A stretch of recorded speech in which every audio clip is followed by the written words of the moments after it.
En mi noche de bodas, mi yerno apareció temblando a la puerta de la habitación donde mi nieta dormía. Me entregó un sobre lleno de dinero y susurró con los ojos desorbitados de terror: «Doña Beatriz, agarre a Sofía y huya ahora mismo. No pregunten nada, solo corran».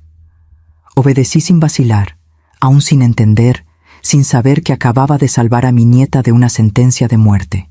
Aquella debió haber sido su noche más feliz, pero se convirtió en el inicio de una pesadilla que revelaría secretos enterrados hace más de 50 años. Antes de empezar, quiero saber desde dónde nos están viendo. Dejen en los comentarios el nombre de su país y escriban «presente». Me encanta saber que nuestra historia llega a personas de tantos lugares diferentes. Tengo 73 años. Y ya he vivido lo suficiente para saber cuándo algo está terriblemente mal. Aquella noche en Oaxaca, cuando las últimas notas de la banda de viento se disiparon y los invitados empezaron a dejar la hacienda colonial donde celebramos la boda de Sofía, mi nieta, sentí un vuelco en el pecho que no podía explicar. El aire estaba perfumado con jazmín y champaña. Las luces blancas parpadeaban en los árboles del jardín, y Sofía radiaba felicidad en su vestido de encaje francés. Pero algo dentro de mí, esa intuición que solo trae la edad, me decía que la noche estaba lejos de terminar bien. Estaba en el cuarto de huéspedes, quitándome los zapatos apretados y masajeando mis pies cansados, cuando oí unos golpes frenéticos en la puerta. Antes de que pudiera responder, la puerta se abrió violentamente. Era Mateo, el novio, el hombre que había jurado amar a mi nieta hace unas horas. Su rostro estaba pálido como la cera, el cabello despeinado, la corbata chueca. Cerró la puerta tras de sí con seguro y se apoyó en ella, respirando como si hubiera corrido un maratón. «Doña Beatriz», dijo con la voz entrecortada, «necesito que confíe en mí ahora, sin hacer preguntas». Mi corazón se disparó. Me levanté con dificultad, con mis articulaciones protestando. «Mateo, ¿qué está pasando? ¿Dónde está Sofía?» Sacó un sobre grueso del bolsillo interno del saco y lo puso en mis manos temblorosas. Sentí el peso. Era dinero, mucho dinero. «Agarre a Sofía y sálganse de aquí ahora mismo. No por la puerta de enfrente. Hay una escalera de servicio al fondo de la cocina. Bajen por ahí y váyanse hasta la avenida Juárez. Un taxi las va a estar esperando. El chofer se llama Arturo. Él sabe a dónde llevarlas». Me quedé mirando a ese muchacho que conocía desde hace apenas un año, cuando Sofía lo presentó como el amor de su vida.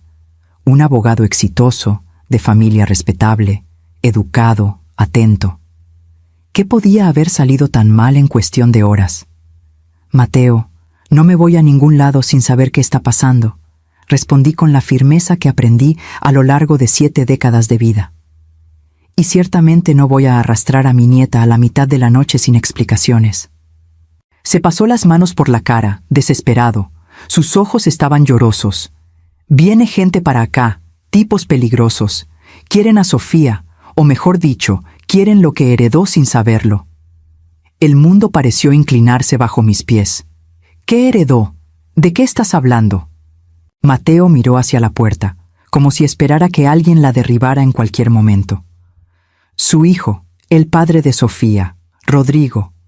Él no murió en un accidente de trabajo como todos piensan. Lo asesinaron, doña Beatriz. Y las tierras que le dejó a Sofía, tierras que quedaron a su nombre cuando cumplió 18 años, valen millones ahora. Hay personas que harán lo que sea por quitárselas». Sentí que las piernas me flaqueaban. Tuve que apoyarme en la cómoda. «Rodrigo, mi hijo único, muerto hace 5 años en una plataforma petrolera. Siempre se me hizo raro. Siempre sentí que había algo mal con esa historia, pero estaba tan consumida por el dolor que no pude investigar. ¿Y ahora este muchacho me decía que a mi hijo lo habían matado?» «¿Cómo sabes eso?», pregunté, sintiendo lágrimas calientes rodar por mi rostro arrugado. «Porque mi padre me lo contó hoy, 1 hora antes de la ceremonia. Él está metido, doña Beatriz. Mi propio padre es parte del grupo que mató a Rodrigo. Y cuando descubrió que yo me casaría con Sofía sin saber nada, que de verdad la amo, Vino conmigo y me dijo que, si yo no anulaba el matrimonio esta noche y convencía a Sofía de traspasar las tierras, la matarían. Dijeron que lo harían parecer un accidente, una tragedia en la noche de bodas. El horror me invadió por completo. Miré a ese muchacho, tan joven, tan atormentado, y vi que estaba diciendo la verdad. Vi el amor que le tenía a Sofía, el desespero de quien tiene que elegir entre su familia y la mujer amada. ¿Dónde está tu familia ahora?, pregunté. Allá abajo tomando con los últimos invitados.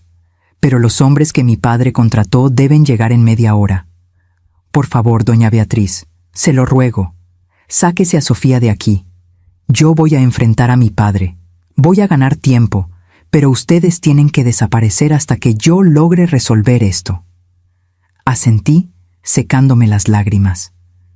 No había tiempo para cuestionar, para dudar, para procesar la bomba que acababa de caer sobre mi vida. ¿Dónde está Sofía? En la suite nupcial, esperándome. Ve con ella. Dile que la necesito urgente, que me puse mal. Tráela aquí sin llamar la atención. Mateo asintió y salió corriendo. Me quedé sola en esa habitación, sosteniendo el sobre con manos temblorosas, tratando de organizar mis pensamientos caóticos. Mi hijo, asesinado. Mi nieta, en peligro. Y yo, una vieja de 73 años con artritis y presión alta, a punto de huir en la madrugada como una criminal. Abrí mi maleta y saqué ropa cómoda. Un pants, una sudadera de lana, tenis. Me cambié rápido, guardando el sobre al fondo de mi bolsa grande. Mis medicinas para el corazón, mis documentos, el rosario que me dio mi madre, todo fue a dar dentro de la bolsa. 5 minutos después, Sofía entró al cuarto. Todavía traía el vestido de novia, el velo echado sobre los hombros, los ojos brillando de felicidad. Abuela, Mateo dijo que te pusiste mal. ¿Qué pasó? ¿Quieres que llame a un doctor? Cerré la puerta y le puse el seguro. Miré a mi nieta, tan linda, tan inocente, tan ajena al peligro que la acechaba. Sofía, mi vida, necesito que confíes en mí ahora. Quítate ese vestido y ponte esto.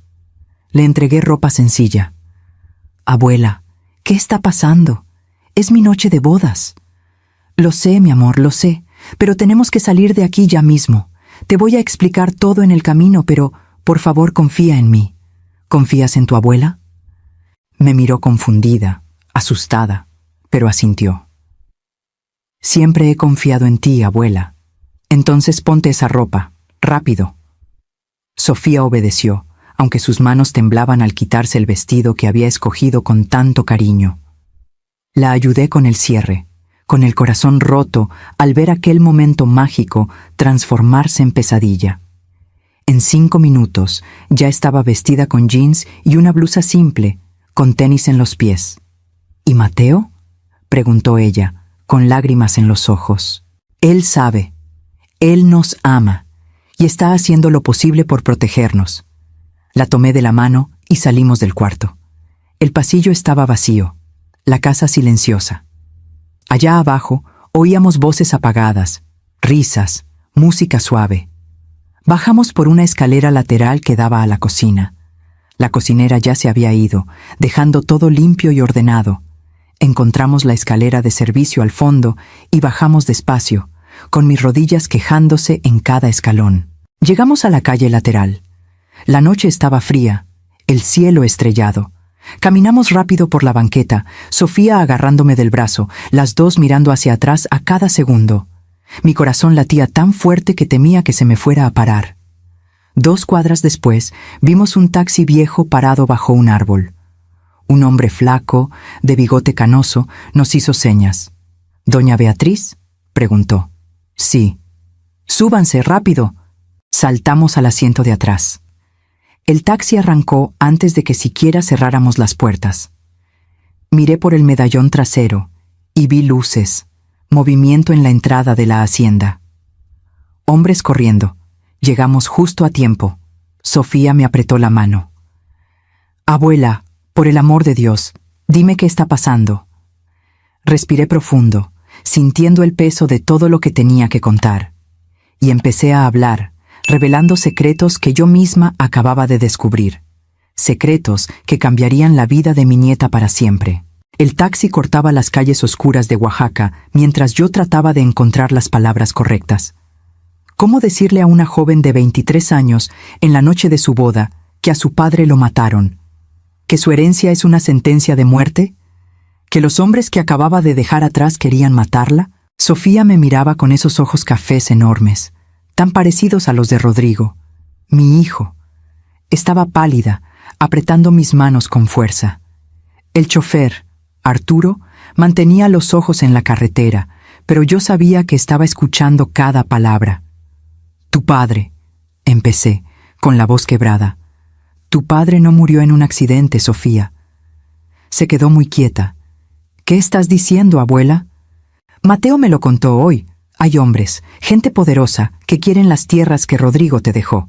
Tierras que ahora valen millones por el desarrollo en la región. Y mataron a tu padre para intentar quedarse con esas tierras. Vi cómo el color se le iba por completo de la cara a Sofía. Soltó mi mano y se llevó las suyas a las sienes, como si tratara de mantener la cabeza en su lugar. No. Mi papá murió en un accidente en la plataforma. Todos dijeron que fue un accidente. Lo sé, mi amor. Yo también me lo creí durante 5 años, pero Mateo descubrió la verdad a través de su propio padre, que está metido en todo esto. ¿El papá de Mateo? ¿Don Fernando? Su voz era un susurro horrorizado. ¿Ese señor tan atento que me abrazó hoy y me dijo que yo era como una hija para él? Las personas pueden ser muy diferentes a lo que parecen, respondí con voz amarga. Pensé en todas las comidas, las cenas, las reuniones familiares donde don Fernando se sentaba a nuestra mesa, sonreía, brindaba, mientras guardaba el secreto terrible de lo que le había hecho a mi hijo. Sofía empezó a llorar, con lágrimas silenciosas rodando por su cara. La acerqué a mi hombro, acariciando su cabello como hacía cuando era chiquita. Todo va a estar bien, mi amor. Vamos a estar bien. Tu abuela te va a proteger. ¿Y Mateo? Sollozó. ¿Él sabía? ¿Me engañó? No, mija. Mateo se enteró apenas hoy, poco antes de la ceremonia, y cuando supo, hizo lo único correcto. Nos avisó, nos dio dinero, nos ayudó a escapar. Él te ama, Sofía. Está arriesgando todo por protegerte. El taxi siguió rodando por casi 1 hora. Dejamos Oaxaca atrás y entramos en caminos oscuros de terracería, rodeados de cerros. Mis huesos me dolían con cada bache. Mi presión debía estar por las nubes, pero no podía pensar en mí ahora. Tenía que ser fuerte por Sofía. ¿Doña Beatriz?, preguntó. Sí. Soy Lupita. Mateo me llamó. Se pueden quedar aquí el tiempo que necesiten. Mi casa es humilde, pero es segura. Bajamos del taxi. Arturo sacó las pocas cosas que traíamos. Mi bolsa, la de Sofía con algunas cosas que había sacado del cuarto. Cuídense, dijo él, mirándome con seriedad. Y no confíen en nadie. Gracias, respondí, entregándole dinero del sobre que Mateo me había dado. Él negó con la cabeza. Mateo ya me pagó. Eso es para usted. Lo van a necesitar. El taxi se fue, dejándonos en medio de la nada con una extraña. Pero Lupita tenía una cara bondadosa, ojos gentiles. Nos hizo pasar. La casa era realmente sencilla. 2 cuartitos, una cocina con fogón de leña, un baño básico, pero estaba limpia y olía a tortillas recién hechas. «Deben tener hambre», dijo Lupita, sirviéndonos platos con frijoles, arroz y tortillas calientes. Sofía apenas tocó la comida, pero yo me obligué a comer. Necesitaba mantener las fuerzas. Después de la cena, Lupita nos enseñó uno de los cuartos. Había una cama matrimonial con sábanas limpias, una ventanita con cortinas de flores. Descansen. Mañana pensaremos qué hacer. Me acosté al lado de Sofía, que seguía llorando bajito. Le tomé la mano en lo oscuro, escuchando los ruidos de la noche allá afuera. «Abuela», susurró ella, «¿qué vamos a hacer? No podemos vivir huyendo para siempre». «Lo sé, mi vida.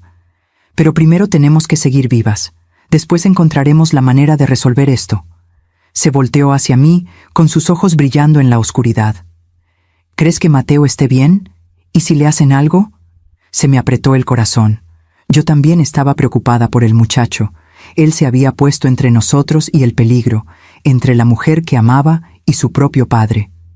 Mateo es listo, él va a encontrar la forma. Pero yo no estaba segura de nada. Me quedé despierta toda la noche, oyendo a Sofía finalmente quedarse dormida, agotada de tanto llorar. Miré el techo de vigas de madera, pensando en Rodrigo, mi hijo. Me acordé de cuando nació, un bebé gordito y sano que gritaba con fuerza. Me acordé de enseñarlo a caminar, a leer, a andar en bicicleta. Me acordé del día que me presentó a Sofía, recién nacida, y me dijo: «Mamá, esta es tu nieta. Cuídala si algo me llega a pasar». En ese entonces pensé que estaba siendo dramático, pero ahora entendía. Rodrigo sabía que estaba en peligro.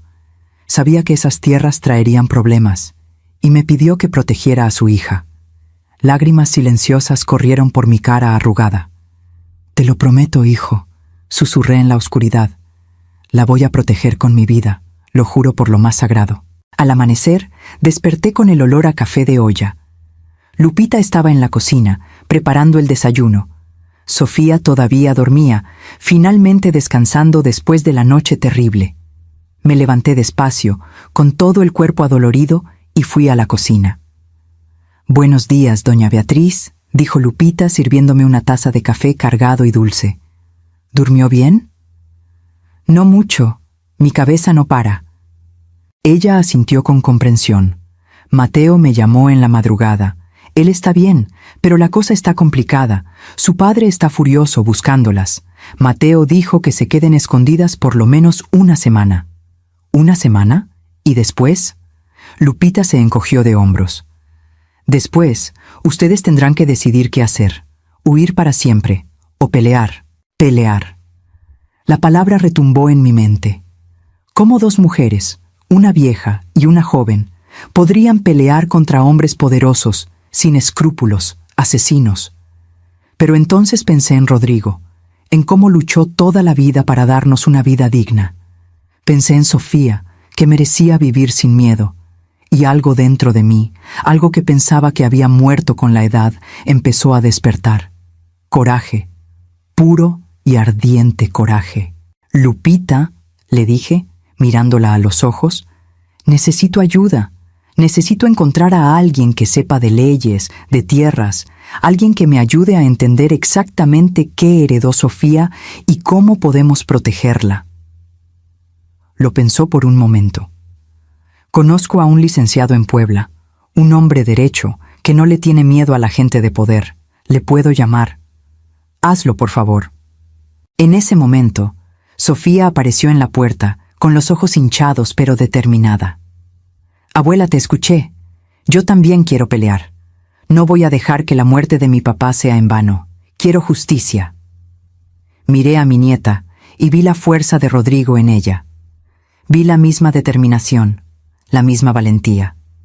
Y supe que juntas, de alguna forma, encontraríamos el camino. Pasaron 3 días en esa casa aislada. 3 días que parecieron una eternidad. Lupita fue nuestro puente con el mundo exterior, trayendo noticias, comida y, finalmente, el contacto que necesitábamos. El abogado de Puebla, don Carlos, aceptó vernos discretamente. Sofía y yo pasamos esos días platicando, planeando y, sobre todo, tratando de entender la dimensión del problema que enfrentábamos. Lupita nos trajo documentos, copias que Mateo había logrado enviar a través de un mensajero de confianza. Eran escrituras, mapas, avalúos de terreno. Cuando vi los números, casi me desmayo. Las tierras que Rodrigo le había dejado a Sofía abarcaban más de 200 hectáreas en una zona que ahora era blanco de desarrollo industrial. El valor estimado era de más de 80 millones de pesos. 80 millones. Yo, que me había pasado la vida estirando los centavos, cuidando cada peso, apenas podía comprender tal cantidad. «Abuela», dijo Sofía, estudiando los papeles conmigo, «¿por qué mi papá nunca me contó nada de esto?» Suspiré, alisando las páginas amarillentas. «Porque te quería proteger, mi vida. Rodrigo creció pobre, igual que yo. cuando heredó esas tierras de su abuelo, tierras que en ese entonces no valían casi nada, las vio como un seguro para el futuro. Pero cuando supo que había interés de grandes empresas, que gente peligrosa les había echado el ojo, decidió dejarlas a tu nombre y mantener el secreto. Pensó que así estarías a salvo. Pero no funcionó, dijo ella con amargura. No, porque los hombres ambiciosos siempre encuentran el modo. En la mañana del cuarto día, Lupita nos despertó temprano. Don Carlos llega en 1 hora, prepárense. Nos bañamos por primera vez en días. La casa solo tenía un regaderazo de agua fría, pero fue una gloria. Me puse mi ropa más presentable. Sofía hizo lo mismo. Cuando el licenciado llegó, manejando un coche modesto y con ropa sencilla, me di cuenta de que Lupita había escogido bien. Don Carlos era un señor de unos 60 años, canoso, de lentes de armazón grueso, con las manos manchadas de tinta de pluma. Tenía facha de profesor distraído, pero sus ojos eran filosos, inteligentes. Doña Beatriz, señorita Sofía, saludó dándonos la mano. Estudié los documentos que me mandaron. Su situación es grave, pero no imposible. Nos sentamos a la mesa de la cocina. Lupita sirvió café y se retiró para darnos privacidad. Don Carlos extendió papeles sobre la mesa. Primero, tenemos que establecer la legalidad de la propiedad de Sofía sobre estas tierras. Los papeles están en orden. El traspaso se hizo correctamente cuando ella cumplió los 18. Sofía es la única dueña legal. Pero, ¿y si esos hombres falsifican documentos?, pregunté. ¿Si le pagan a jueces, a funcionarios? Don Carlos asintió seriamente. Es una preocupación válida. Por eso, mi primera recomendación es que registremos estos documentos en múltiples instancias, federales, estatales, hasta internacionales si es posible. Vamos a crear tantas copias certificadas que será imposible borrarlas todas. ¿Y después?, preguntó Sofía. Después nos vamos a la ofensiva. Vamos a investigar la muerte de su padre, Rodrigo. Si logramos probar que fue asesinato, que hay una conspiración para quitarles sus tierras, esos hombres van a dar a la cárcel. Sentí una chispa de esperanza. ¿Pero cómo? Ya pasaron 5 años. Las pruebas ya deben haber desaparecido. No necesariamente. Tengo contactos, investigadores, periodistas, gente que no se queda callada ante la injusticia. Vamos a levantar cada piedra, entrevistar a cada testigo. Alguien sabe algo, siempre hay alguien que vio, que oyó. Sofía me tomó la mano. Abuela, ¿crees que debamos hacer esto? Es peligroso. La miré, a esa joven que era todo lo que me quedaba de Rodrigo. Mi vida, ya estamos en peligro. Huir no va a resolver nada. Esos hombres no van a parar hasta conseguir lo que quieren. Nuestra única oportunidad es exponerlos, destruir su operación antes de que ellos nos destruyan a nosotras. Don Carlos estuvo de acuerdo. Doña Beatriz tiene razón, pero tenemos que ser cuidadosos. Un paso en falso y estarán muertas. La palabra cayó como una losa en la sala. Muertas. Tan definitivo, tan final. ¿Qué tenemos que hacer?, pregunté, enderezando la espalda. Primero, Sofía tiene que firmar un poder para que yo pueda actuar en su nombre. Así, si algo les pasa, yo puedo seguir la lucha legal. Segundo, necesitamos un lugar seguro para que se queden mientras yo trabajo. No pueden volver a Oaxaca ni a su casa. Tengo una hermana en la Ciudad de México, dije. No nos hablamos hace años, pero estoy segura de que nos recibiría. Don Carlos negó con la cabeza. La familia es lo primero que van a vigilar. Tiene que ser alguien que no tenga una conexión obvia con ustedes. Lupita regresó a la cocina. Tengo una amiga en Querétaro. Ella renta cuartos para estudiantes. Podría hospedarlas como inquilinas comunes, sin hacer preguntas. Perfecto, dijo don Carlos. Querétaro es lo suficientemente grande para que se pierdan entre la gente, pero lo bastante cerca para que yo mantenga contacto. Se amarraron los detalles. Sofía firmaría los documentos. Don Carlos empezaría las investigaciones y nos mudaríamos a Querétaro en 2 días. Parecía un plan sólido, pero no podía quitarme la sensación de que algo saldría mal. Después de que don Carlos se fue, Sofía y yo nos quedamos solas en el portal, viendo el atardecer sobre los cerros. El cielo estaba pintado de naranja y morado, tan bonito que dolía. «Abuela», dijo Sofía suavemente, «¿tienes miedo?» Pensé en mentir, en ser la abuela fuerte e inquebrantable que siempre he tratado de ser. Pero decidí decir la verdad. Estoy muerta de miedo, mi vida. Tengo 73 años. Mis huesos me duelen, mi corazón está débil y estoy huyendo de asesinos. Claro que tengo miedo, pero no se te nota, porque demostrar miedo no nos va a ayudar. Pero tener miedo, reconocer el peligro, eso es lo que nos mantiene vivas, nos mantiene alertas. Recargó su cabeza en mi hombro. Quisiera que mi papá estuviera aquí. Mis lágrimas vinieron sin aviso. Yo también, mi vida, yo también. Aquella noche recibí una llamada. Era Mateo, usando un número que no conocía. Su voz se oía tensa, cansada. «Doña Beatriz, ¿cómo están?» «Vivas. ¿Y tú?» «Complicado. Mi padre está furioso. Me amenazó con desheredarme. Dijo que soy un traidor. Pero conseguí información que puede ayudar. Nombres, lugares, fechas. Estoy documentando todo y se lo voy a mandar a don Carlos». «Mateo», le dije con la voz entrecortada, «gracias, por todo, por amar a mi nieta lo suficiente como para hacer lo correcto». Se quedó en silencio un momento. «Doña Beatriz, les fallé. Debí haber investigado a mi familia antes. Debí cuestionar cosas raras que vi, pero estaba ciego. El amor nos ciega para muchas cosas, pero cuando importó, abriste los ojos y tomaste la decisión correcta». «¿Está Sofía ahí?», preguntó con la voz quebrada. Le pasé el teléfono. Me salí de la sala para darles privacidad, pero oí a Sofía llorar. La oí decirle que lo amaba, que lo esperaría. Mi corazón se rompió y se llenó de esperanza al mismo tiempo. 2 días después, salimos para Querétaro. Querétaro nos recibió con una lluvia menudita y un cielo gris. La amiga de Lupita, doña Socorro, era una señora robusta de unos 60 años, con una sonrisa amplia y ojos desconfiados. Nos instaló en un cuartito en el segundo piso de su casa, una casona vieja pero bien cuidada cerca de la universidad.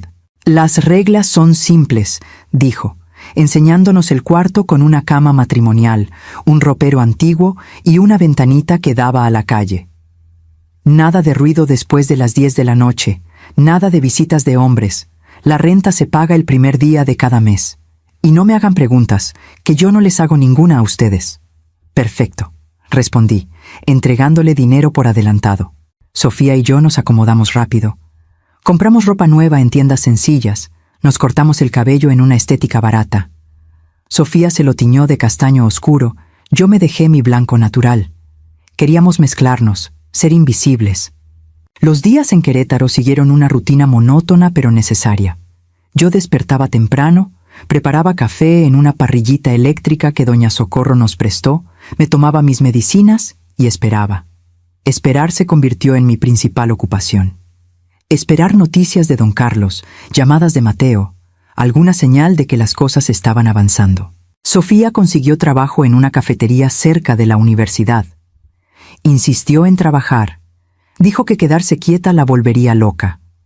Yo me preocupaba. ¿Y si alguien la reconocía? Pero entendía la necesidad. La muchacha necesitaba sentirse útil, normal, aunque nuestra situación fuera todo menos normal. Pasaron 2 semanas, luego 3. Don Carlos llamaba cada pocos días con actualizaciones pequeñas. Había encontrado al antiguo supervisor de Rodrigo en la plataforma petrolera, un hombre que admitió haber visto cosas raras el día de la muerte de mi hijo. Había encontrado documentos que mostraban que la investigación oficial se cerró muy rápido, de forma muy superficial. Las piezas del rompecabezas empezaban a encajar, pero despacio, tan despacio. Yo pasaba mis días caminando por las calles de Querétaro, siempre alerta, siempre mirando por encima del hombro. Visité iglesias, prendí veladoras, recé. Le pedí a Dios, a la Virgen, a todos los santos que conozco, que nos protegieran, que nos dieran fuerza. Mi fe siempre ha sido sencilla, práctica. No esperaba milagros, pero sí un poco de suerte, un poco de justicia. Una tarde, mientras estaba sentada en una banca de la plaza principal, viendo a las palomas pelearse por migajas de pan, una mujer se sentó a mi lado. Era más joven que yo, tal vez de unos 60, bien vestida, con el cabello teñido de rubio y maquillaje cuidado. «¿Doña Beatriz?», dijo bajito. Se me detuvo el corazón. ¿Cómo sabía mi nombre? Miré a mi alrededor, buscando rutas de escape, pero mi cuerpo viejo no iba a llegar muy lejos si tenía que correr. «No tenga miedo», dijo rápido. «Mi nombre es Silvia, soy periodista. Don Carlos me pidió que la encontrara». Respiré, pero seguía cautelosa. «¿Cómo puedo saber qué es quien dice ser?». Sacó una cartera del bolsillo y me enseñó su gafete de prensa. Luego me enseñó una foto en su celular, una foto de ella con don Carlos, los dos sonriendo. Él me contó su historia y quiero ayudar. «¿Por qué?», pregunté desconfiada. «¿Qué gana usted con esto?». Silvia miró hacia la plaza, a los niños jugando, a las parejas de la mano. «A mi hermano lo mataron hace 10 años, en circunstancias parecidas. Tierras, desarrollo, gente de poder queriendo quitarle lo que era suyo. Nunca pude probar nada, nunca tuve justicia. Pero tal vez, con su historia, logre exponer a estos monstruos». La miré, vi el sufrimiento real en sus ojos y decidí confiar. «¿Qué necesita de mí?». «Su historia, todos los detalles. Voy a escribir un reportaje, publicarlo en un periódico nacional. La presión pública es un arma muy poderosa, doña Beatriz. Estos hombres actúan en las sombras porque nadie está mirando. Pero si les echamos luz, van a tener que retroceder». Pasamos las siguientes 2 horas en esa banca, y le conté todo. De Rodrigo, de su muerte, de Sofía y la boda, de la huida, de las tierras. Silvia grabó cada palabra, tomó notas, me hizo preguntas específicas. Era profesional, meticulosa. «Voy a necesitar hablar con Sofía también», dijo ella, «y con Mateo, si él acepta». «Les voy a preguntar». Aquella noche, cuando Sofía regresó del trabajo, le conté de Silvia. Se puso nerviosa. «Abuela, ¿y si nos expone? ¿Y si esto nos pone en más peligro?». «Mi vida, ya estamos en peligro, pero si nos quedamos calladas, ellos ganan. Necesitamos aliados, gente que conozca nuestra historia y pueda presionar por justicia». Sofía lo pensó, mordiéndose el labio como siempre hacía cuando estaba ansiosa. «Está bien, hablaré con ella». La entrevista con Sofía fue 2 días después, en un café discreto. Silvia fue amable, respetuosa, pero firme en sus preguntas. Sofía contó de la boda, de la huida, del amor que le tenía a Mateo y el terror de descubrir que a su padre lo habían asesinado. «¿No tienes miedo de hablar públicamente?», preguntó Silvia. «Estoy muerta de miedo», admitió Sofía. «Pero mi papá no tuvo miedo de pelear por lo que era correcto. No voy a deshonrarlo quedándome callada». Sentí que el orgullo me inundaba el pecho. Mi nieta, tan joven, pero tan fuerte. Mateo aceptó dar una entrevista también, pero solo por teléfono, con la voz distorsionada. Reveló nombres de personas involucradas, incluyendo a su propio padre, Fernando Salcedo, un empresario respetado en Oaxaca. Reveló esquemas de sobornos, amenazas, incluso otros asesinatos que él sospechaba estaban ligados al grupo. «Esto va a destruir a tu familia», dijo Silvia. «Mi familia ya está destruida», respondió Mateo. «Me destruí a mí mismo cuando supe la verdad y no hice nada. Ahora lo estoy haciendo». El reportaje salió publicado 3 semanas después, una investigación de plana completa en uno de los principales diarios del país. El título: «Imperio de sangre. Cómo empresarios asesinan por tierras en Oaxaca». La reacción fue explosiva. El reportaje de Silvia cayó como una bomba. En 24 horas estaba en todos los noticieros nacionales. Programas de televisión debatían el caso, las redes sociales ardían de indignación. Fotos de Rodrigo, de Sofía, incluso mías, fotos viejas de la familia, circulaban por todos lados. Don Carlos me llamó esa mañana, con la voz vibrando de emoción. Doña Beatriz, lo logramos. La Fiscalía Federal abrió una investigación. No tienen de otra con toda esta presión pública. Pero junto con la esperanza vino el miedo, porque ahora todo el mundo sabía quiénes éramos, dónde habíamos estado, lo que teníamos. Nos convertimos en blancos todavía más grandes. Tenemos que irnos de Querétaro, dijo Sofía, con los ojos pegados al celular donde leía comentario tras comentario. Todo el mundo nos conoce ahora, cualquiera nos puede encontrar. Tenía razón. Ya habíamos recibido 3 visitas raras esa mañana, reporteros queriendo entrevistarnos, curiosos queriendo conocer a las mujeres valientes del reportaje. Doña Socorro se estaba poniendo nerviosa. Don Carlos consiguió una casa de seguridad, un departamentito en la Ciudad de México, en una colonia de clase media donde nadie nos conocería. Nos mudamos esa misma noche, llevándonos solo lo esencial.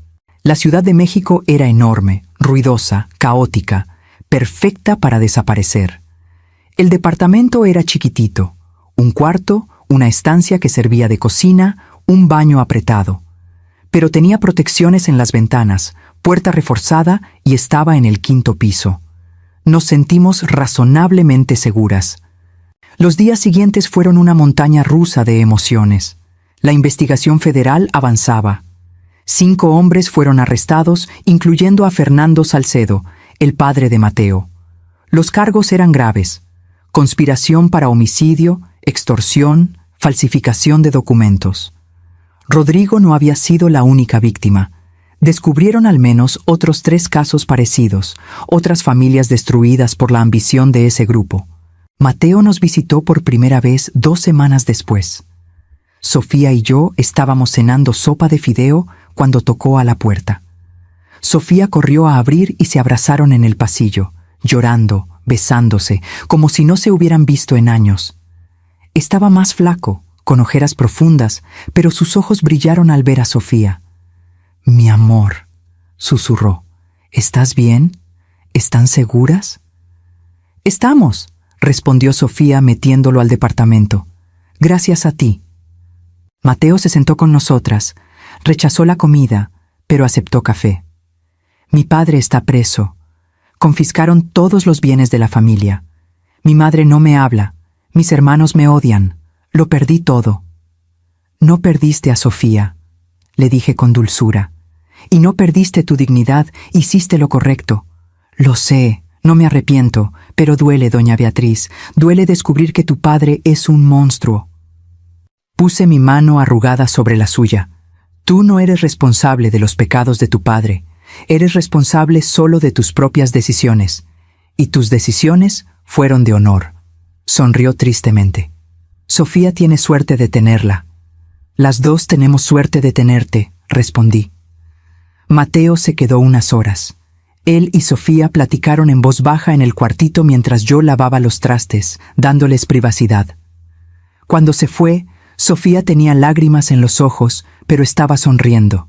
«Me pidió que volviéramos a planear la boda», me dijo. «Cuando todo esto acabe, cuando seamos libres, quiere hacer las cosas bien». «¿Y tú?» Le dije que sí, obvio. «Abuela, lo amo. A pesar de todo, por todo, él demostró su amor». Abracé a mi nieta, sintiendo sus lágrimas mojar mi hombro. «Tu papá estaría orgulloso, mi vida, de ti, de tus decisiones, de tu valor». Pero la paz no duró. 3 días después, don Carlos me llamó de urgencia. «Doña Beatriz, necesito que vengan a mi oficina ya mismo. Hay algo que tienen que ver». Tomamos un taxi, Sofía y yo apretadas en el asiento de atrás, con mi corazón acelerado. La oficina de don Carlos estaba en un edificio viejo pero respetable en el centro histórico. Nos recibió en la puerta, con la cara seria. «Siéntense», dijo, señalando sillas de cuero gastado. Su escritorio estaba tapizado de documentos, fotos, mapas. «¿Qué pasó?», preguntó Sofía, con voz tensa. Don Carlos suspiró profundo. «Los investigadores federales descubrieron algo. Las tierras de Sofía, las tierras por las que mataron a Rodrigo, no solo eran valiosas por el desarrollo industrial». «¿Qué?», pregunté confundida. Extendió mapas sobre la mesa. «Hay reservas de litio debajo de esas tierras. mucho litio, miles de millones de pesos en litio. Y el gobierno está metido, doña Beatriz. Hay funcionarios que querían esas tierras para darles la explotación a empresas específicas. El esquema va mucho más allá de Fernando Salcedo y su grupo. Sentí que el piso desaparecía bajo mis pies. ¿Me está diciendo que hay gente en el gobierno que nos quiere matar? Estoy diciendo que ustedes son una amenaza para un esquema que involucra a políticos, empresarios, tal vez hasta gente en puestos muy altos de poder. Sofía se puso pálida. ¿Entonces nunca vamos a estar seguras? ¿Ni con los arrestos, ni con la investigación? Don Carlos vaciló. Hay una solución. Pueden vender las tierras. Puedo negociar un precio justo, depositar el dinero en una cuenta afuera y se pueden ir. Dejar México, empezar de cero en otro país. Huir, dije con amargura. Otra vez. Sobrevivir, corrigió don Carlos. Doña Beatriz, entiendo su deseo de justicia, pero esa gente, ese nivel de poder, ellos siempre ganan, siempre. Miré a Sofía. Ella miraba sus propias manos, con lágrimas cayendo en silencio. Abuela, susurró, estoy cansada. Cansada de tener miedo, de huir, de mirar por encima del hombro. Tal vez tenga razón. Tal vez deberíamos agarrar el dinero e irnos. Mi corazón quería gritar que no podíamos dejar que los asesinos de Rodrigo ganaran, que la justicia importaba. Pero mi cabeza cansada y vieja, veía la lógica. Veíamos a dos mujeres contra un imperio de corrupción. ¿Cómo podíamos ganar? ¿Cuánto tiempo tenemos para decidir?, pregunté. Unos días, pero no muchos. La presión está subiendo. Hubo un intento de entrar a su departamento anoche. ¿Qué?, gritó Sofía. El portero los detuvo, pero no era alguien queriendo robar. Eran profesionales, doña Beatriz. Alguien mandó a por ustedes. El miedo me atravesó como un hielo. Sabían dónde estábamos. A pesar de todo el cuidado, nos encontraron. Tenemos que salir de ahí ya, dije, levantándome. Don Carlos ya tenía un plan. Nos llevó a un hotel discreto, pagó en efectivo, se registró con un nombre falso. Quédense aquí, no salgan del cuarto. Voy a trabajar en las opciones. Pasamos la noche en ese cuarto de hotel, con las cortinas cerradas, la televisión prendida en volumen bajo solo para tapar el silencio pesado. Sofía estaba acostada en la cama, mirando el techo. Yo estaba sentada en un sillón, agarrando mi rosario, rezando. «Abuela», dijo Sofía de repente, «si vendemos las tierras y nos vamos, ¿a dónde iríamos?», pensé. «Tal vez a España. Tengo primas lejanas allá. O a Argentina. Dicen que Buenos Aires es muy bonito. ¿Y Mateo?» «Mateo se puede ir con nosotras, si él quiere». Se sentó, mirándome con los ojos rojos de llorar. ¿Pero eso sería justo? ¿Sacarlo de su vida, de su carrera, solo porque yo no soy lo suficientemente fuerte para pelear? «Sofía, escucha», dije, moviéndome para sentarme con ella en la cama. «No se trata de fuerza, se trata de supervivencia. Tu papá peleó y murió. No quiero el mismo destino para ti». «¿Pero y la justicia?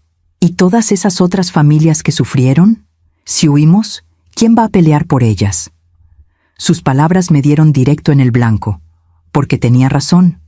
Silvia, la periodista, había encontrado otras 5 familias, otros 5 casos de asesinato, extorsión, robo. Si nos rendíamos ahora, todo ese dolor iba a ser en vano. Pero ¿y si peleábamos y perdíamos la vida? No dormí esa noche. Me quedé sentada en ese sillón incómodo del hotel, viendo a Sofía finalmente dormirse agotada, y pensé en toda mi vida.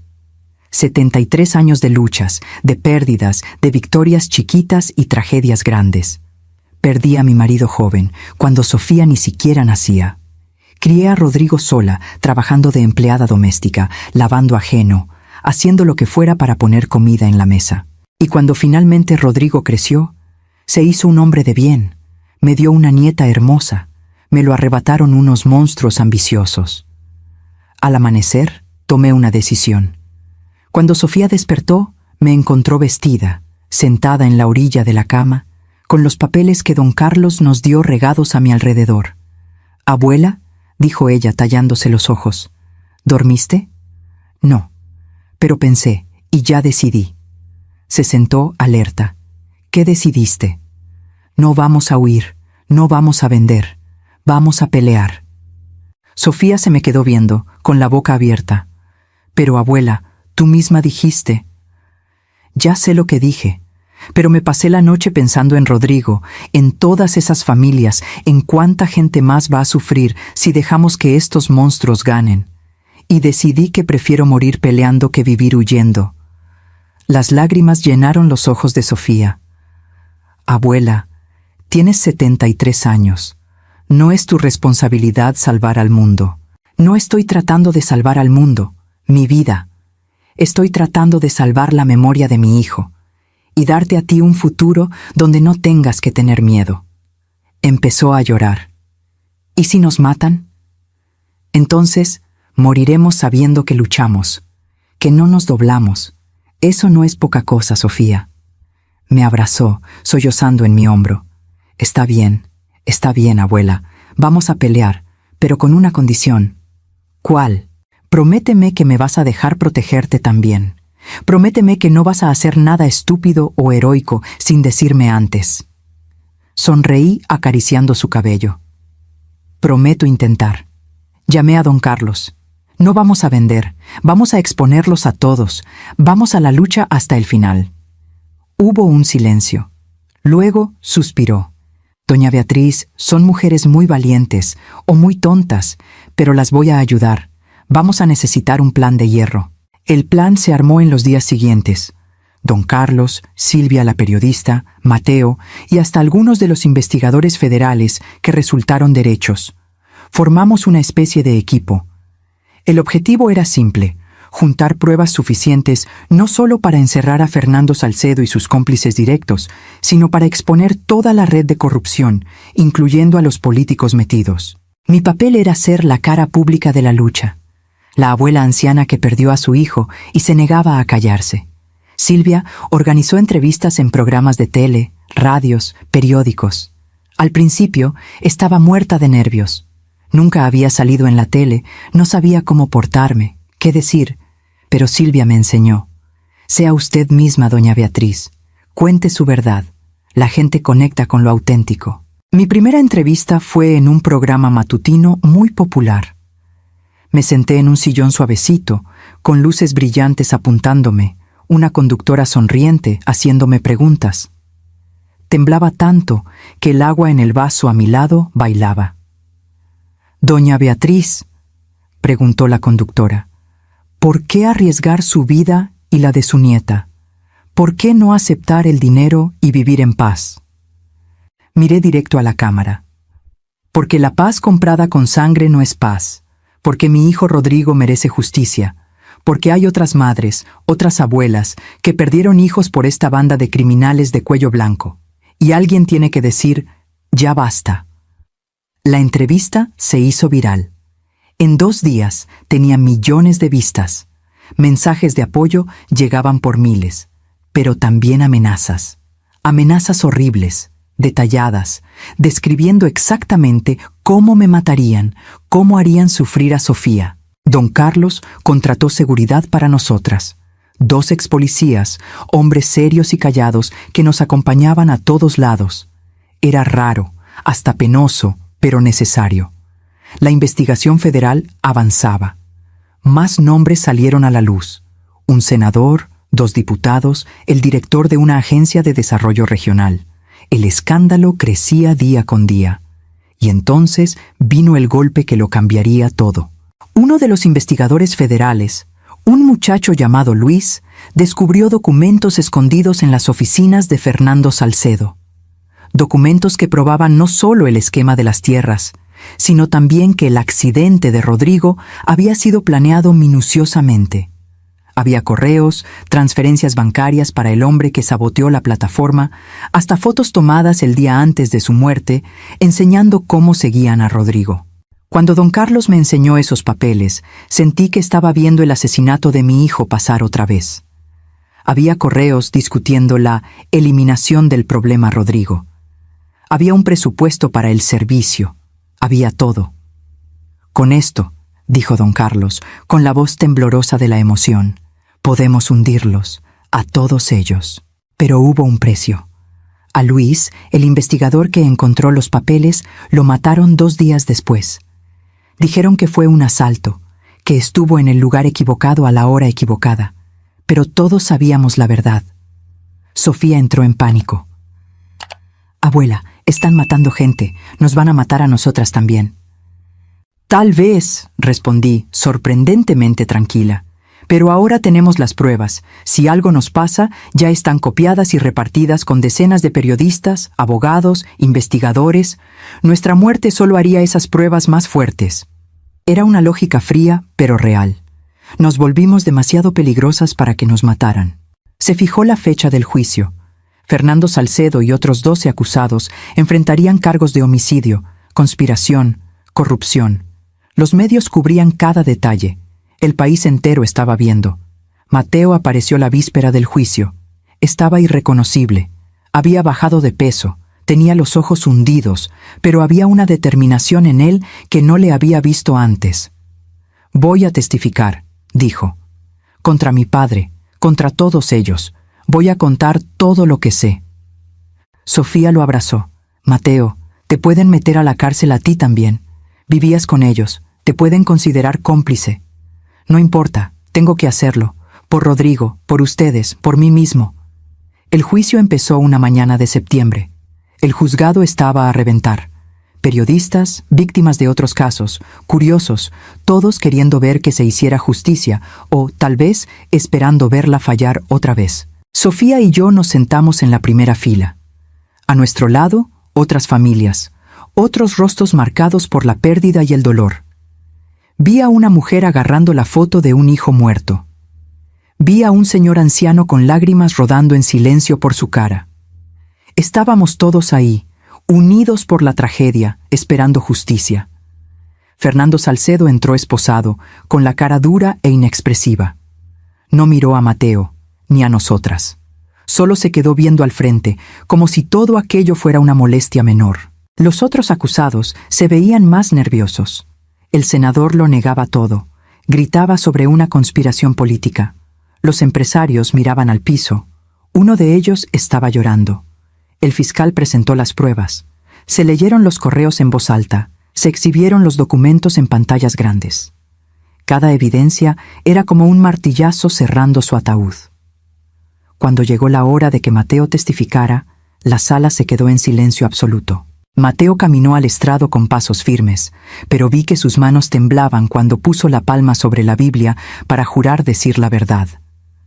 Por primera vez desde que entró al juzgado, Fernando Salcedo levantó la vista. Miró al hijo que estaba a punto de destruirlo. «Diga su nombre completo», dijo el juez. «Mateo Fernando Salcedo Torres». «¿Y cuál es su relación con el acusado Fernando Salcedo?» «Es mi padre». Un murmullo atravesó la sala. El juez golpeó el mallete pidiendo silencio. El fiscal se acercó. «Señor Salcedo, ¿puede contarnos lo que sabe sobre el homicidio de Rodrigo Mendoza?» Mateo respiró hondo. Sus ojos se encontraron con los de Sofía por un segundo, y ella asintió dándole ánimos. Entonces empezó a hablar. «Crecí oyendo a mi padre discutir negocios en la cena, tierras, desarrollo, oportunidades. Cuando tenía 16 años, oí por primera vez sobre resolver problemas de forma definitiva. No entendí en ese entonces, o fingí no entender. Pero con el tiempo, me empecé a dar cuenta de que algunas familias perdían sus tierras después de accidentes convenientes. Muertes convenientes. «¡Objeción!», gritó el abogado de Fernando. «¡Especulación! No ha lugar. Continúe». Rodrigo Mendoza era uno de esos problemas. Lo supe 3 meses antes de conocer a Sofía. Mi padre mencionó en una junta que el heredero de las tierras de Mendoza tenía que ser persuadido o removido. No até cabos hasta que me enamoré de Sofía, hasta que ella me contó de su padre muerto en un accidente de plataforma. La voz de Mateo tembló. Cuando pedí la mano de Sofía, mi padre me llamó aparte. Dijo que era conveniente, que yo podía hacer que Sofía nos firmara las tierras. Me negué. Dije que amaba a Sofía, que no la iba a usar. Fue entonces cuando me contó todo, cómo sabotearon la plataforma, cómo le pagaron al inspector de seguridad para falsificar reportes, cómo a Rodrigo lo mataron porque se negó a vender. Lágrimas corrían por la cara de Mateo ahora. Sofía lloraba abiertamente a mi lado. Le apreté la mano con fuerza, con mis propios ojos nublados. Mi padre dijo que, si yo no cooperaba, Sofía tendría el mismo destino que Rodrigo en la noche de bodas. Que sería fácil, un accidente en el viaje de luna de miel, tal vez, y que tenía que elegir mi familia o ella. Y elegiste a Sofía, dijo el fiscal suavemente. Elegí hacer lo correcto. Elegí el honor sobre la sangre.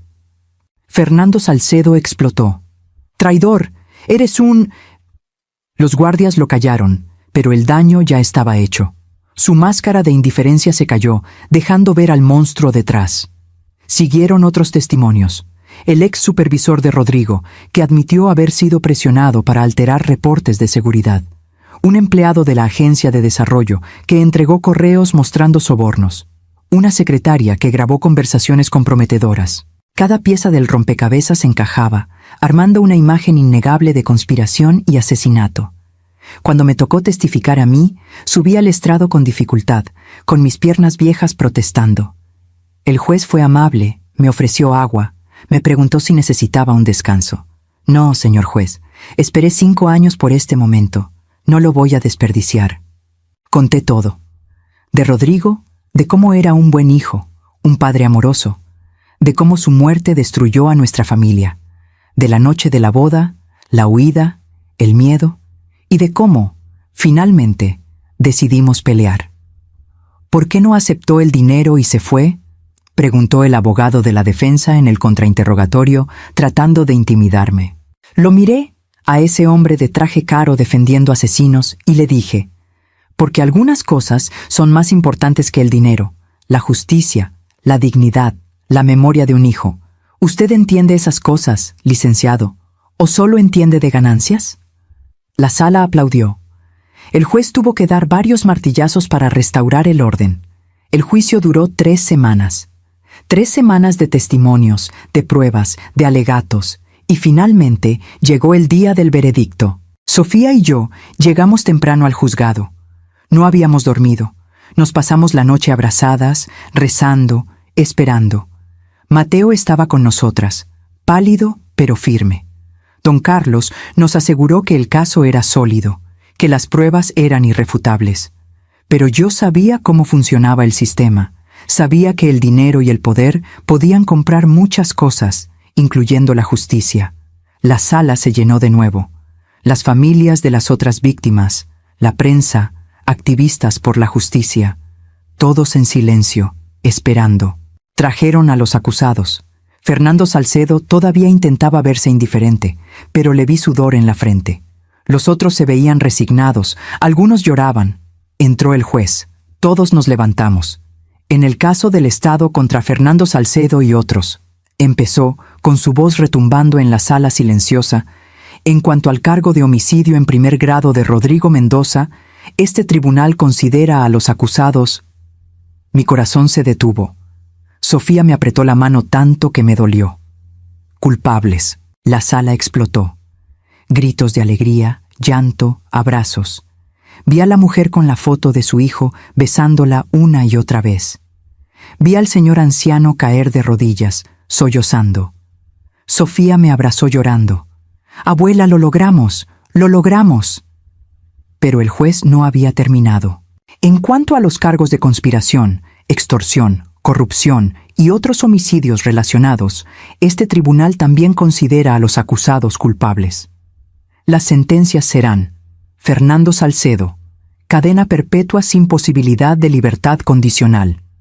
Para los demás acusados, ya no oí el resto.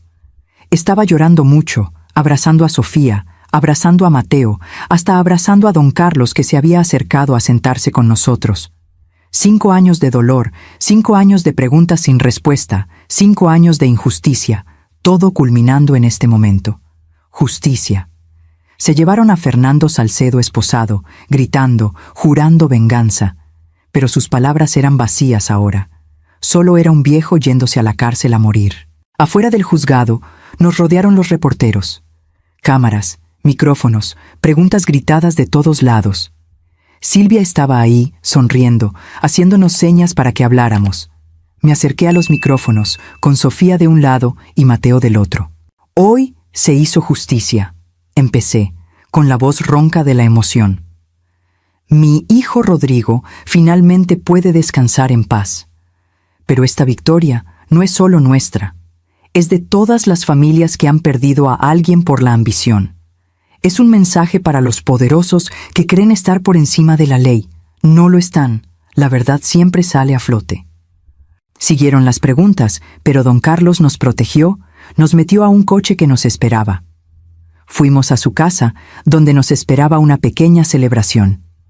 Otras familias de víctimas, algunos investigadores derechos, Silvia, todos unidos por la lucha que dimos juntos. Me tomé una copa de vino, algo que no hacía en años, y sentí el calor esparcirse por mi pecho. Sofía y Mateo bailaban despacito en un rincón de la sala, mirándose como si no hubiera nadie más en el mundo. «Hiciste algo increíble», dijo Silvia, sentándose a mi lado. «¿Sabes a cuánta gente inspiraste? ¿A cuántas otras víctimas que ahora tienen el valor de denunciar?» «No lo hice sola», respondí. «Usted, don Carlos, Mateo, Sofía, todos peleamos juntos». «Pero usted fue la chispa, doña Beatriz, una señora de 73 años que se negó a doblarse. Eso es más poderoso de lo que se imagina». Esa noche, de vuelta en nuestro departamentito, Sofía y yo nos quedamos en el balcón chiquito, viendo las luces de la ciudad. «¿Qué hacemos ahora, abuela?», preguntó ella. «Vivir mi vida. Finalmente vivir sin miedo». Los meses que siguieron fueron los más raros de mi vida. Después de tanto tiempo huyendo, mirando por encima del hombro, viviendo con el alma en un hilo, la paz se sentía de mentira. A veces despertaba en la madrugada con el corazón a 1000, esperando que alguien tocara a la puerta, que el peligro regresara. Pero no regresaba. Las tierras de Sofía finalmente quedaron registradas de forma segura y legal a su nombre. Don Carlos ayudó a poner un fideicomiso para protegerlas de futuros ataques.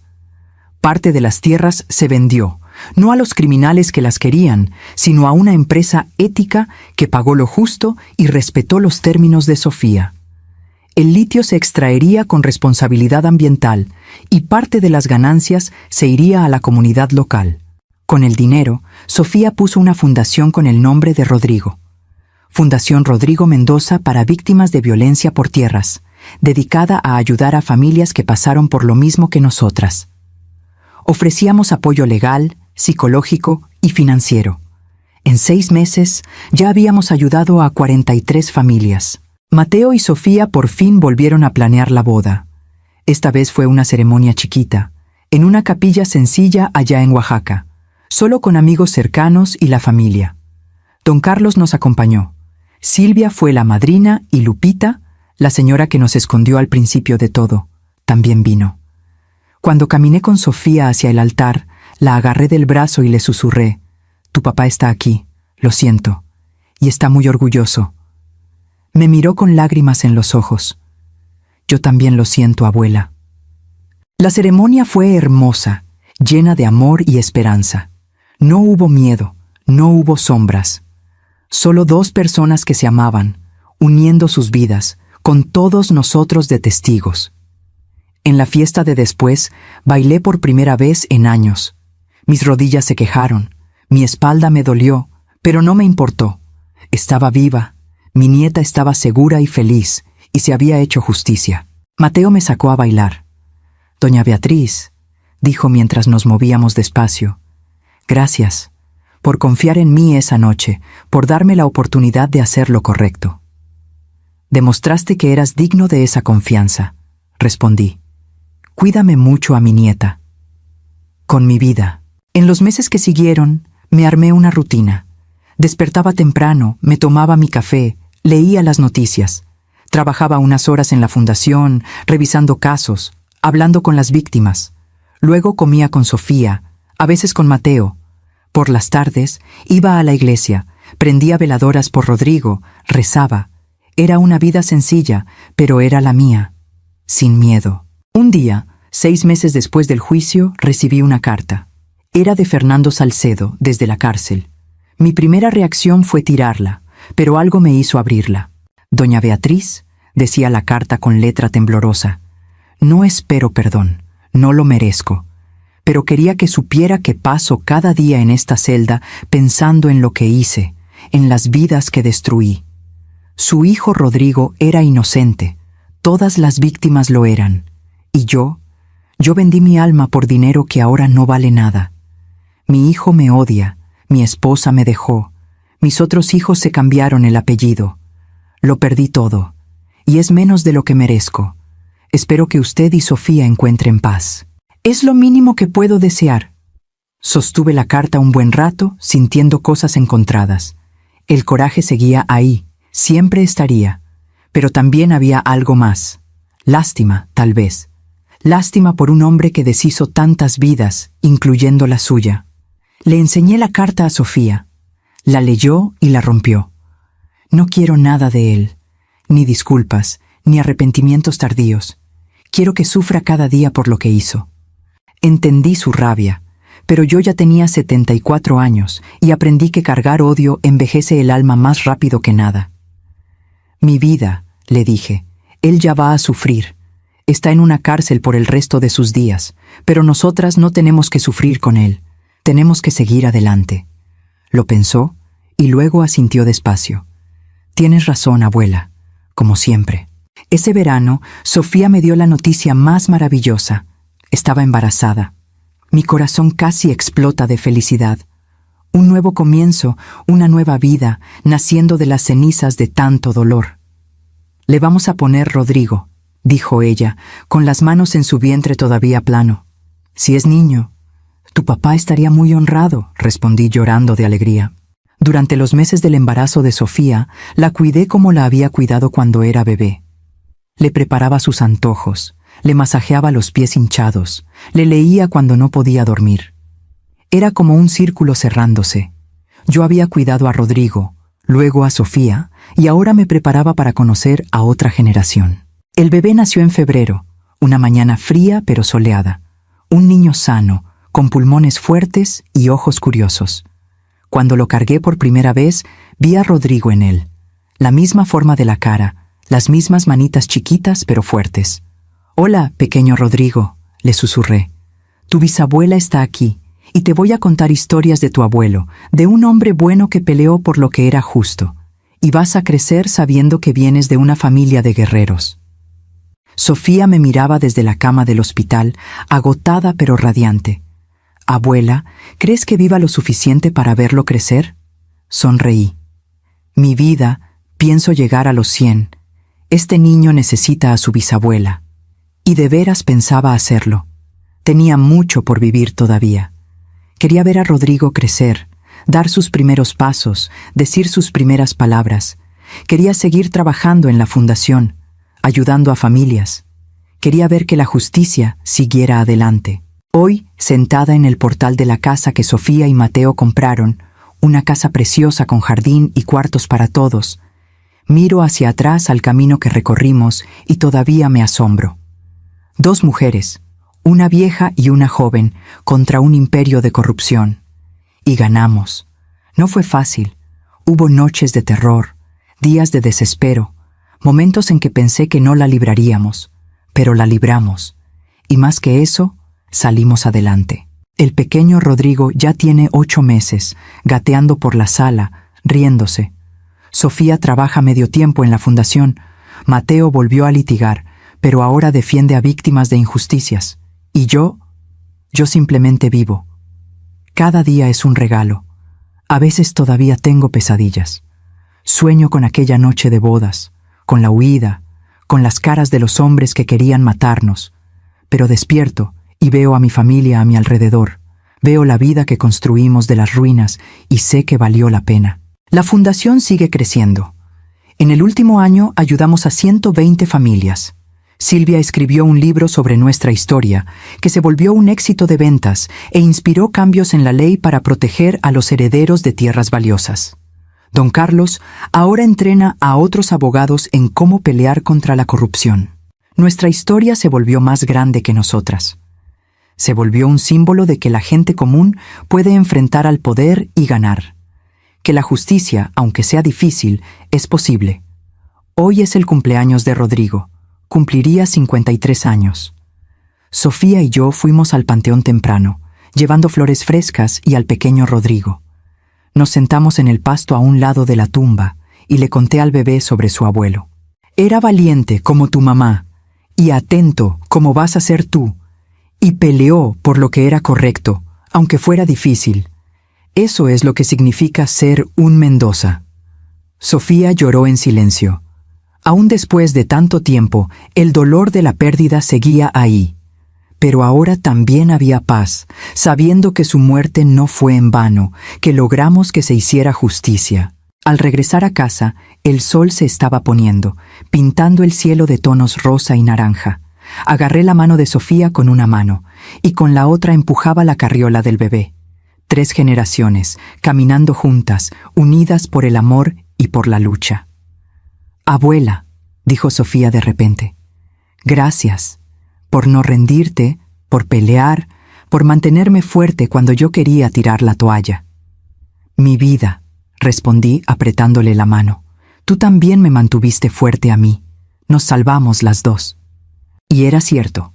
Sola, yo tal vez me hubiera rendido. Pero teniendo a Sofía que proteger, teniendo un motivo por el cual pelear, encontré fuerzas que no sabía que tenía. Ahora, mientras escribo estas palabras, sentada en mi cuarto cómodo, con el sonido de Sofía cantándole al bebé allá abajo, me siento completa. Mi vida no fue fácil. Perdí mucho, sufrí mucho, pero también amé mucho, peleé mucho y finalmente gané.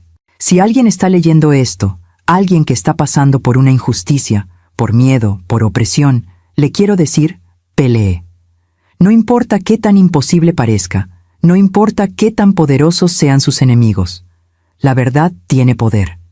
La justicia, aunque sea lenta, existe. Y la gente común, cuando decide levantarse, puede mover montañas. Tengo 74 años ahora. Mis huesos me duelen, mi corazón está débil, mi vista me falla.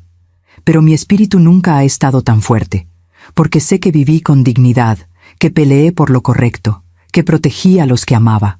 Y cuando me llegue mi hora, cuando finalmente me reúna con Rodrigo, podré mirarlo a los ojos y decirle, «Lo logré, hijo, protegí a tu hija, logré justicia para ti, y dejé un mundo un poquito mejor para tu nieto».